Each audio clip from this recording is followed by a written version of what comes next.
The sound of the front door slamming echoed through the house like a gunshot. She stood there, framed in the doorway, with a cold smirk that twisted the woman I once loved into a stranger.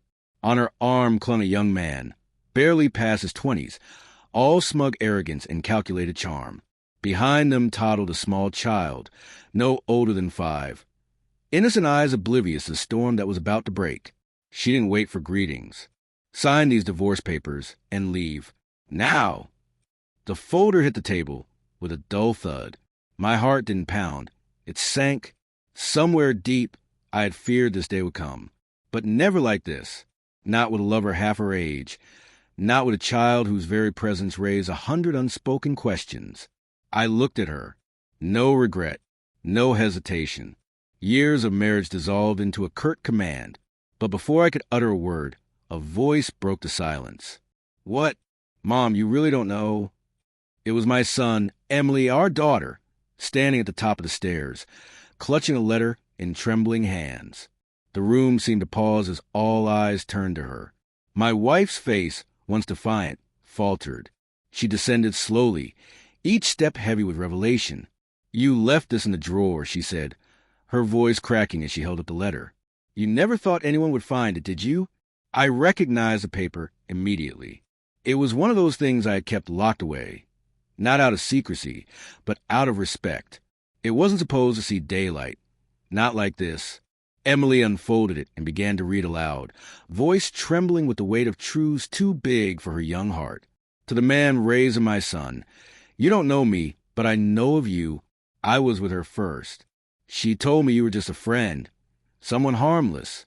I believed her, until the night she disappeared, and later told me she was pregnant with your child. She said she had to make it right, but I guess she never did. The young man's grin vanished. He turned sharply to my wife, confusion battling disbelief. What is this? He asked, but she was silent.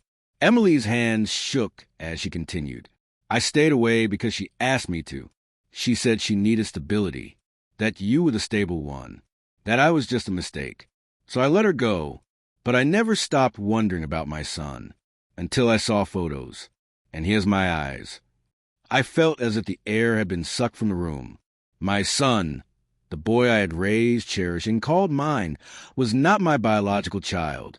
I had known, not from letters, from instinct, from the way timelines never added up, from the distance that had crept into her touch. But I stayed, because love is not blood. Love is choice. Now the truth was laid bare, weaponized in a way I never imagined. My wife's lover stared at her, betrayal cutting into his bravado. You told me he was yours, he hissed. She opened her mouth, but no words came out. I raised him, I said quietly. I knew he wasn't mine, but I raised him. Because family isn't a game of genetics. It's the choices we make every single day, even when the other person stops making them. Her face contorted into something between fury and shame. I had no choice, she snapped. I needed someone who wasn't a boy pretending to be a man. You were safe, predictable, convenient, I corrected.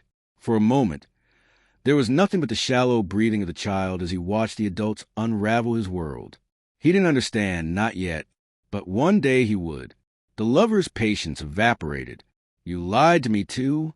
He laughed bitterly. So who else is in this story of yours? How many of us are standing here thinking we're the main character?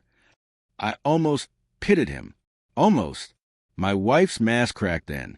I was tired of being invisible, she said, voice strained. With you, it was always responsibility. Bills.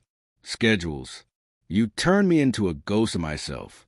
And she gestured to the young man, he made me feel alive again. You made yourself invisible, I said softly. I was there, every day. You stopped seeing me. There was a silence that begged to be filled, but none of us wanted to fill it. Emily, brave as ever, stepped forward. She held the letter like a torch. You thought none of this would matter. You thought you could erase Dad, replace him, but you forgot something. She turned to me then, eyes glassy but fierce. You're the one who taught me loyalty, not her. For a moment, time folded into itself. I saw flashes of birthday parties, late-night homework sessions, quiet car rides where silence said more than words. I had not been perfect, but I had been present, consistent, and it mattered. The lover scoffed and turned to leave, muttering, "I didn't sign up for this soap opera." He didn't even look back. The child instinctively reached for me as the door slammed behind him. My wife stood frozen, the reality of her unraveling life finally catching up to her. "It wasn't supposed to end like this," she murmured. "It didn't have to," I replied. She sat down, exhausted not from battle, but from the weight of self-inflicted wounds. She had built this house of cards, and now watched it collapse, card by card. "You always thought love was a feeling," I said, voice calm, almost attached. "But it's work. It's sacrifice. It's getting up every day and choosing someone even when it's hard. You stop choosing." The divorce papers lay between us like a silent referee. I picked up the pen, signed my name, and slid them back across the table. "This isn't about winning or losing," I said. "It's about truth, and truth doesn't need your permission to exist." Emily came to my side, grasped my hand tightly. The little boy, my boy, stood beside me, not understanding the words, but sensing where safety was. "I'll leave," I said, "but I'm not the one who's lost everything." She buried her face in her hands. It was the first honest thing she had done in a long time. As I gathered my things, I felt a strange calm settle in. Betrayal cuts deep, but clarity can be its own kind of healing. I wasn't walking away in defeat. I was walking away with my integrity intact, with the unwavering loyalty of a daughter and the innocent trust of a child who had known no other father. The storm had passed. What remained wasn't ruin. It was freedom. And sometimes, freedom looks a lot like walking out the door with your head held high while the past crumbles behind you.